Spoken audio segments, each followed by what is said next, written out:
Hello friends, हमारे YouTube channel अड्डा 2020 में आपका स्वागत है। तो आज हम लेकर आए हैं बिहार स्पेशल जीके लेकर आए हैं, जो बिहार के सभी एग्ज़ाम के लिए, चाहे वो बिहार टीचर हो, बिहार एसआई हो या बिहार एसएससी हो, इन सभी एग्ज़ाम के लिए बेहद महत्वपूर्ण होने वाला है। तो आइए हम लोग एक एक करके स्टार्ट करते हैं। तो पहला क्वेश्चन आपसे पूछ रहा है कि सोनपुर नगर किस नदी के तट पर स्थित है। तो जो सोनपुर नगर है ये आपका किस नदी के तट पर स्थित है, तो ये आपका गंडक नदी के तट पर स्थित है। ठीक है, ये गंडक नदी के तट पर ये स्थित है। ठीक है, जो सोनपुर मेला होता है ये एशिया का सबसे बड़ा पशु मेला होता है। ठीक है, सोनपुर मेला जो है ये आपका एशिया का सबसे बड़ा पशु मेला है।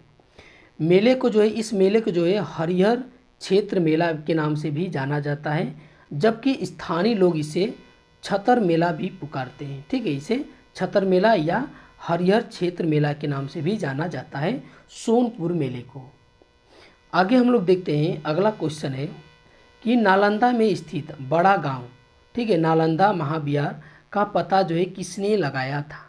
तो किसने जो है लगाया था इसका पता, तो जो इसका पता लगाया था ये लगाए थे फिलर ने। कौन लगाया था? फिलर ने जो है इनका पता लगाया था। देखिए वहाँ से जो है 2 अभिलेख मिले थे जिन पर जो है नालंदा का नाम जो है ये उत्कीर्ण था। और बिहार शरीफ में जो है कुमार गुप्त प्रथम और स्कंद गुप्त का जो है ये प्रसिद्ध जो है स्तंभ भी जो है प्राप्त हुआ था। कनिघम ने बोधगया के मंदिर में को भी जो है खोजा था। ठीक है, बोधगया के मंदिर को भी जो है खोजा था। अलेक्जेंडर कनिघम को पुरातत्व के पिता के रूप में भी जाना जाता है। ठीक है, पुरातत्व के पिता के रूप में भी जाना जाता है कनिघम को। आगे हम लोग देखते हैं, अगला क्वेश्चन है कि सांची के स्तूप का निर्माण किस शासक ने करवाया था। तो किस शासक ने करवाया था? तो ये आपका अशोक ने करवाया था। ठीक है, सांची के स्तूप का निर्माण किसने करवाया था? ये अशोक ने करवाया था। जो सांची का स्तूप है मध्य प्रदेश के बेतवा नदी के किनारे जो ये स्थित है, और इसका निर्माण किसने कराया था? सम्राट अशोक ने करवाया था। सबसे बड़ा बांध स्तूप केसरिया बांध, ठीक है, स्तूप केसरिया बांध स्तूप है जो केसरिया में ये स्थित है। ठीक है, सबसे बड़ा बांध स्तूप पूछ देगा कौन सा है, तो आपका केसरिया बांध स्तूप है। आगे हम लोग देखते हैं, अगला क्वेश्चन है कि हिंदुस्तान फर्टिलाइजर्स लिमिटेड के अधीन निम्नलिखित नगरों में से कहाँ उद्योग स्थापित किया गया। तो ये आपका कहाँ पर स्थापित किया गया, तो ये आपका बरौनी में जो है ये आपका स्थापित किया गया। ठीक है, बरौनी में। आगे हम लोग देखते हैं अगला क्वेश्चन कि स्वामी सहजानंद का संबंध था। तो स्वामी सहजानंद का जो संबंध था ये आपका किससे था? तो ये बिहार के किसान आंदोलन के साथ। ठीक है, इनमें से बिहार के किसान आंदोलन के साथ जो है इनका संबंध था। आगे हम लोग देखते हैं अगला क्वेश्चन कि सोनपुर मेला को कहते हैं। तो सोनपुर जो मेला है आपका, उनको जो है किस नाम से और जानते हैं? तो आपका हरिहर क्षेत्र मेला के नाम से भी जाना जाता है सोनपुर मेला को। ठीक है, सोनपुर मेला को हरिहर क्षेत्र मेला के नाम से भी जाना जाता है। बिहार सरकार ने मुख्यमंत्री खाद्य सुरक्षा योजना को जो है कब लागू किया था? तो बिहार सरकार ने मुख्यमंत्री खाद्य सुरक्षा योजना को जो कब लागू किया था? तो यह आपका किया था 8 मार्च सन 2011 को। ठीक है, 8 मार्च सन 2011 को। अगला क्वेश्चन है कि बिहार में प्राकृतिक एवं जैन शास्त्र शोध संस्थान कहाँ स्थित है। तो ये आपका कहाँ पर स्थित है? तो ये आपका पटना में है। कहाँ पर है? ये पटना में जो है ये स्थित है। आगे क्वेश्चन है कि 6ठी शताब्दी ईसा पूर्व में भारत में 16 महाजनपदों का उदय हुआ था। इनमें से जो है कितने महाजनपद जो है वर्तमान बिहार के क्षेत्र में स्थित है? तो कितने महाजनपद हैं? तो ये आपके 3 जो जनपद है आपका बिहार क्षेत्र में। ठीक है, देखिए 16 महाजनपदों के बारे में जो जानकारी मिलती है ये आपका बौद्ध ग्रंथ के अंगुत्तर निकाय से जो है ये आपका मिलता है। ठीक है, इसमें जो है मगध, देखिए बिहार में कौन सा है, तो ये आपका मगध है, जो पहले राजगिरी और बाद में पाटलिपुत्र में जो है इसका राजधानी बना। ठीक है, मगध की जो पहले राजधानी थी आपका राजगिरी था, फिर बाद में पाटलिपुत्र हो गया। और दूसरा का है अंग, ठीक है, जिसकी राजधानी चंपा थी। और तीसरा जो है वज्जी, इसकी राजधानी वैशाली थी।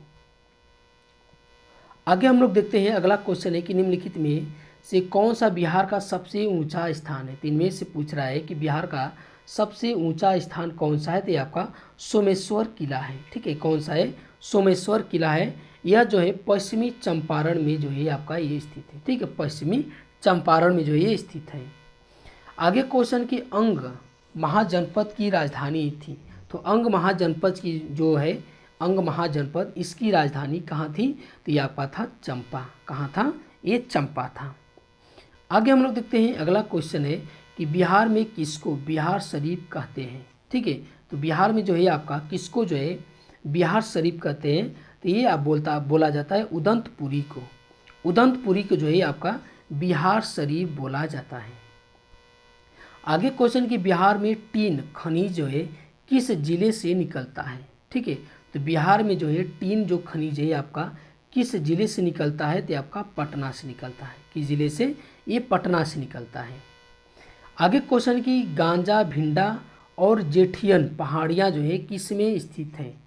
तो जो गांजा भिंडा और जेठियन जो पहाड़ियाँ हैं ये आपका किस में स्थित है? तो ये आपका गया पर्वतीय क्षेत्र में जो है आपका ये स्थित है। ठीक है, गया पर्वतीय क्षेत्र में ये आपका स्थित है।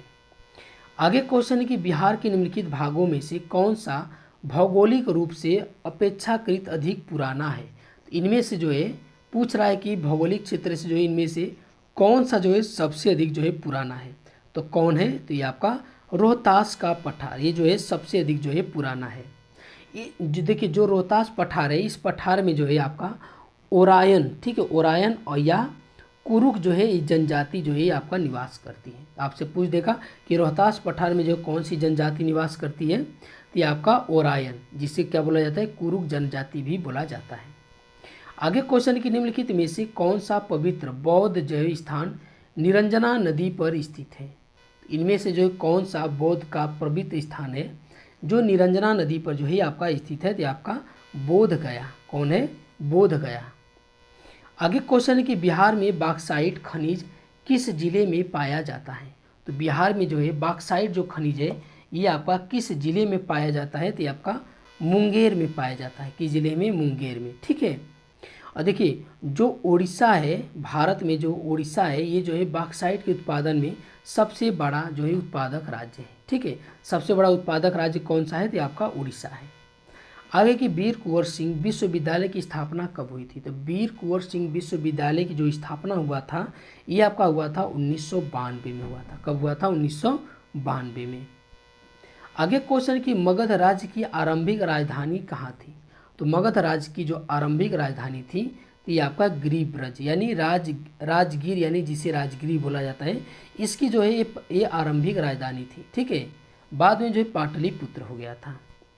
आगे हम लोग देखते हैं अगला क्वेश्चन कि विश्व का सर्वप्रथम लोकतंत्र गणराज्य है। इनमें से कौन है जो विश्व का सर्वप्रथम लोकतांत्रिक गणराज्य है? तो आपका वज्जी संघ, जिसे वैशाली बोला जाता है। ठीक है, ये जो है विश्व का सबसे पहला जो है लोकतांत्रिक गणराज्य है। आगे क्वेश्चन की महाभारत तथा पुराणों के अनुसार मगध का सर्वप्रथम राजवंश कौन था? ठीक है, तो महाभारत तथा पुराणों के अनुसार जो है मगध का सर्वप्रथम राजवंश कौन था? तो ये आपका बृहद्रथ वंश था। कौन था? ये है आपका बृहद्रथ। ठीक है, कौन था? बृहद्रथ वंश। ठीक है, बृहद्रथ वंश था। आगे हम लोग देखते हैं अगला क्वेश्चन कि बिंबिसार एवं अजातशत्रु किस वंश के थे? ठीक है, तो बिंबिसार एवं अजातशत्रु जो थे ये आपके हर्यक वंश के थे। किस वंश के थे? ये हर्यक वंश के थे। देखिए बिंबिसार को जो है श्रेणिक और अजातशत्रु को जो है कुड़िक नाम से भी जो है ये जाना जाता है।